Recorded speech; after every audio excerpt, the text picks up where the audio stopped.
Andin menunggu cemas raya memilih jari-jarinya. Sesekali membenarkan kacamatanya yang turun. Sudah hampir 1 jam dia menunggu, tapi orang yang ditunggu-tunggu belum juga memperlihatkan batang hidungnya. Tinggal beberapa menit lagi bel masuk berbunyi. Andin tidak mau namanya merah di jurnal kesiswaan karena terlambat. Hal itu tidak akan bagus untuk keberlangsungan beasiswanya. Namun, ada rasa takut dan kecemasannya sekarang lebih dari sekedar itu. Ada hal yang jauh lebih serius selain namanya merah di kesiswaan.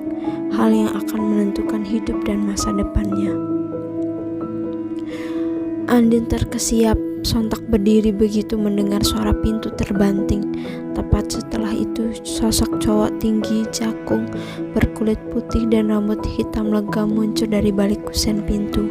Kedua tangannya dimasukkan ke dalam saku celana, berjalan mendekati Andin dengan wajah angkuh. "Kak Al, ngapain lo nyuruh gue datang ke tempat beginian?" Ketusnya dengan to the point sambil mengibas-ibaskan tangannya di depan hidungnya. Andin meremas ujung roknya. Keberanian yang selama beberapa menit lalu ia kumpulkan seolah menguap setelah berhadapan dengan Aldebaran. Malah diem aja. "Udah cepet ngomong. Gue nggak punya waktu dan gue nggak mau ada orang yang lihat kita berduaan di sini," ujarnya lagi dengan nada suara hampir membentak. "Aku hamil, Kak," ujar Andin akhirnya setelah memejamkan mata menunggu reaksi Al.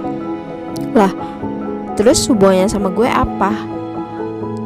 Penampilan doang sok suci tapi sama aja sama cewek lain, murahan." Andin mendongakkan wajahnya menatap wajah itu lamat-lamat. "Maksud kakak apa? Kakak gak ingat kejadian malam itu?" "Cewek cupu, dengar gue baik-baik. Malam itu kesalahan dan gue udah lupain semua itu. Jadi lo gak usah berharap banyak mentang-mentang gue udah tidur sama lo. Harusnya lo ngaca. Orang kayak lo sampai kapanpun gak akan bisa bersanding sama gue. Yang cantik aja belum tentu gue lirik, apalagi yang model kampungan kayak lo.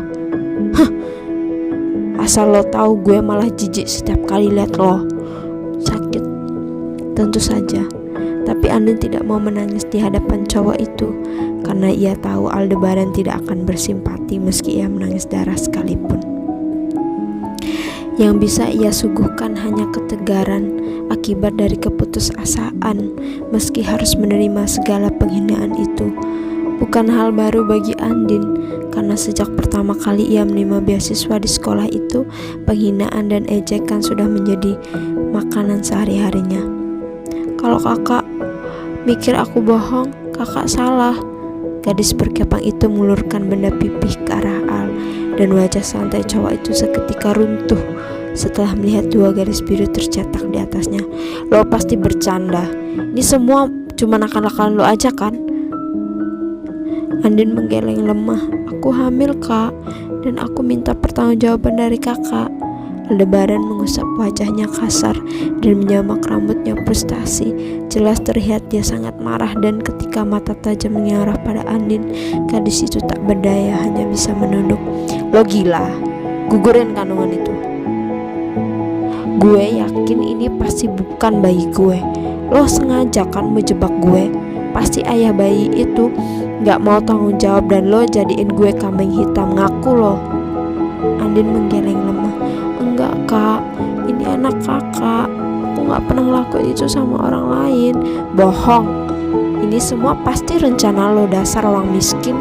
Jangan lo pikir gue bisa manfaatin gue, dan gue sama sekali gak nyangka lo selacik ini." "Aku bersumpah, Kak, aku sama sekali bukan mau ngejebak Kak Al. Pokoknya gue mau lo gugurin kandungan lo. Berapapun uang yang lo mau dan apapun yang lo minta bakal gue kasih, asalkan lo gugurin kandungan itu." "Aku gak mau." Tak tahan akan penolakan Andin, emosi Al semakin memuncak. Ia melangkah mendekat sementara Andin spontan memunculkan langkahnya hingga tubuh gadis itu membentur meja usang di belakangnya. Belum pernah ia melihat kemarahan seperti yang dipancarkan Aldebaran hari ini. Dalam hati Andin hanya berharap semoga Al tidak melakukan sesuatu yang bisa membahayakan janinnya. Tak segan-segan Al menjulurkan tangannya mencengkram rahang Andin. Tak peduli gadis itu kesakitan ataupun menangis, Aldebaran hanya ingin menunjukkan kalau dia bisa melakukan apapun untuk membuat Andin tunduk. Gue gak akan pernah tanggung jawab atas bayi lo kalau itu yang lo harapin. Tapi kalau lo gak mau gugurin kandungan itu, gue sendiri yang akan bikin lo kehilangan bayi lo. Andin merosot memeluk kaki Al memohon, "Please kak, jangan lakuin itu, aku mohon. Aku janji aku gak akan macem-macem. Bayi ini gak akan buat kakak malu. Tapi aku mohon jangan sakiti bayi ini." Tangis gadis itu semakin deras. Andin bahkan tak peduli dengan harga dirinya lagi. Kalau dia harus mencium kaki Aldebaran demi keselamatan bayinya, dia akan melakukannya. Bayi ini gak salah. Gak seharusnya dia menanggung akibat dari kesalahan kita. Tak berperasaan, Aldebaran menendang Andin menjauh dari kakinya hingga tubuh gadis itu terpelanting ke sisi kanannya. Ia memegangi perutnya, menaluri keibuannya, memaksanya untuk melindungi bayi itu. Kalau sampai lo macem-macem, apalagi sampai nyebarin berita ini ke semua orang, gue pastiin hidup lo gak akan tenang. Iya, aku janji kak. Dasar murahan. Apa yang harus dia lakukan sekarang? Satu-satunya harapannya telah hancur. Hidupnya telah hancur. Semua orang akan mengucilkannya dan memandangnya rendah. Dia tidak tahu harus melakukan apa. Menggugurkan bayi itu jalan keluar yang tidak pernah terpikirkan olehnya. Dia sudah berdosa melakukan tindakan asusila itu, dan dia akan semakin berdosa bila membunuh bayi itu. Bagaimana mungkin Aldebaran tega memintanya membunuh darah dagingnya sendiri? Meski kehadiran anak ini tidak diharapkan, tapi ia sama sekali tidak bersalah. Hanya air mata yang bisa ia tumpahkan. Kemana lagi dia harus mencari perlindungan? Andin menyesali semuanya, kebodohannya atas kejadian malam itu. Andai saja dia bisa menghindar atau setidaknya lebih berhati-hati, hal ini tidak akan terjadi. Aldebaran tidak akan mau mengorbankan kehormatan dan nama baik keluarganya untuk mempertanggungjawabkan anak ini.